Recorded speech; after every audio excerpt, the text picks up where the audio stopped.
3 scripts, 1 decree, carved into a dark granodiorite slab in a world that had forgotten how to read one of them. On a summer day in 1799, near the Nile Delta town Europeans called Rosetta, soldiers turning a fort wall uncovered a broken stone crowded with signs. Side by side ran Greek, a quick-flowing script called Demotic, and the mysterious pictures we now call hieroglyphs. The core idea is simple. Because all 3 texts carried the same royal decree, the stone let scholars compare versions line by line. And that comparison revealed the crucial insight. Hieroglyphs were not just pictures. They could record sounds. Demotic is the cursive, everyday Egyptian script used for administration, letters, and legal notes. Phonetic means a sign represents a sound rather than an entire word or idea.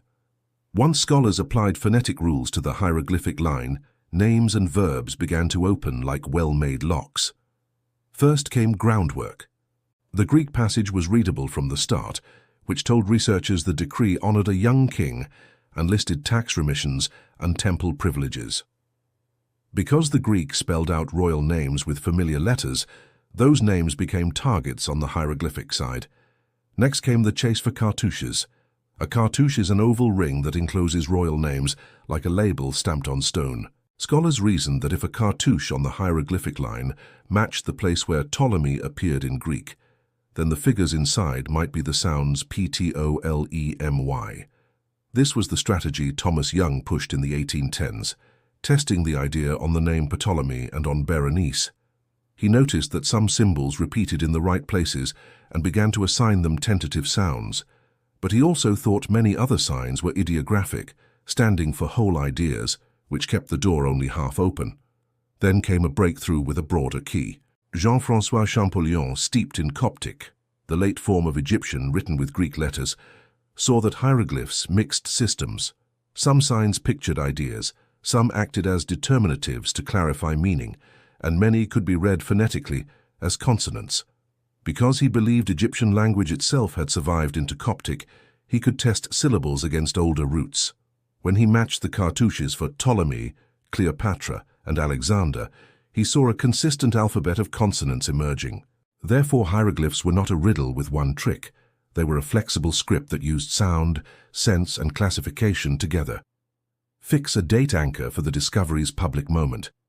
In 1822, Champollion announced his Lettre à Monsieur Dacier, laying out the phonetic principle and reading royal names with confidence. By the mid-1820s, he and others were translating historical inscriptions that had been mute for over a millennium. It helped that the stone was stubbornly physical.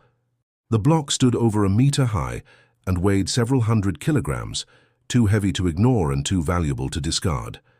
Because the surface held deep, regular cuts, its letters survived handling and travel, and a tide of plaster casts and printed facsimiles spread copies across Europe. The decree itself matters less than the method it enabled. It was a local law dressed in royal praise, the kind of text scribes carved on temple walls to make politics permanent. What turned it into a key was its triple language design, demanded by a multicultural kingdom that needed to speak to priests and bureaucrats at the same time. Consider how the phonetic turn changed access to the past. Before 1822, Egypt's temples were magnificent shapes with unreadable captions. After, they became libraries with shelves in the open air. A traveler could stand at Philae or Karnak, point to a cartouche, and pronounce a king's name aloud with the confidence of a friend introducing a guest. Imagine a small moment made possible by this shift. A scholar copies lines from the tomb of an artisan at Deir el-Medina and realizes it is not a spell but a work log, noting rations, days off, and repairs. Suddenly, the past is not only pharaohs and gods, it is timesheets and lunch counts, written in a voice ordinary people would recognize. Because definitions can be slippery, keep them plain and applied. Demotic is the quick script of daily life, so its presence on the stone tied the decree to court clerks and temple treasurers. Phonetic means sound-based, so once sound values were known, scholars could read not only names but grammar, titles, and verbs that knit sentences together. There was nuance in the system that mattered for every translation after. Hieroglyphs sometimes use a determinative, a silent picture at the end of a word, to mark what kind of thing is meant, like a tiny classifier. If the word is house, a house sign might follow. If the word is city, a town plan might seal the meaning without adding a sound. Therefore, reading Egyptian meant juggling 3 jobs at once. First, identify the consonant signs that carry phonetic weight. Next, notice the determinatives that narrow meaning. Finally, account for logograms, the signs that can stand for whole words when context demands it. The method spread because it was teachable. Students learned a roster of common signs, a table of phonetic values, and patterns of grammar, then tried them on other inscriptions. Parallel texts, a Greek label beside a temple scene, a Demotic docket on a papyrus, became the training wheels of a new discipline. To be fair, the Rosetta Stone did not solve everything at once. Long, damaged texts still demanded judgment. Dialects and time shifts lurked inside familiar words, and some signs wore multiple hats depending on position. But the principle held, and with it, thousands of carved and painted pages came within reach. Because the stone connected 3 communities of writing, it also reframed Egypt's place in the ancient Mediterranean. We could trace how Greek rulers adopted Egyptian royal images while keeping their own titles, and how temple bureaucrats translated policies into local forms. In short, the stone recorded a negotiation between languages that mirrored a negotiation between peoples. There is a boundary condition worth stating. If the decree had been carved in only 2 scripts, or if the Greek had been fragmentary, the path would have been longer and steeper. The triple version provided cross-checks that kept guesswork honest and let errors collapse under comparison. Next, consider the ripple beyond temples. By the 1840s, museums and universities organized collections with real captions rather than guesses, place names stabilized, even tourists' guidebooks began to include short glyph alphabets. The public could match a cartouche on a postcard to a printed table and read along letter by letter with a kind of democratic thrill. Finally, think about what was unlocked.